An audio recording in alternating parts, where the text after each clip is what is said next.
আমরা আজকে এই প্রেস ক্লাবে আসার উদ্দেশ্যই আমাদের এমডি স্যারের সঙ্গে কিছু কথা বলার জন্য। আমরা অনেক চেষ্টা করছি এমডি মহোদয়ের লগে দেখা করার, কিন্তু পারি নাই। এই জন্য আজকে আমরা এই প্রেস ক্লাবের সামনে এসেছি। আমাদের মিথ্যে মামলা, মিথ্যে হয়রানি আমাদের চাকরি থেকে বের করে দিয়েছে।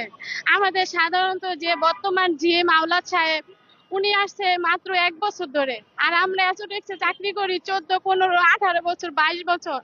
এমডি স্যারের কাছে একটাই কথা, যে স্যার, বিগত দিনগুলো তো আমরা অনেক অসহায় ছিলাম, আপনি আমাদের পাশে দাঁড়িয়েছিলেন, আজকে কেন আপনি নাই? আপনি কোথায় আছেন? আপনার সামনে আমরা কথা বলতে চাই। আজকে আমরা এই প্রেস ক্লাবের সামনে এসেছি আমাদের কিছু দাবি নিয়ে। আমরা কোনো অপরাধ করিনি, তবে কেন আমরা কাঠগড়ায় দাঁড়াবো? আপনি আমাদের সুদৃষ্টিতে তাকান, আপনি আমাদের ক্ষমা করে দিন, আপনি আমাদের পুরোনায় চাকরি বহাল রাখেন, এটাই আমাদের সবার চাওয়া।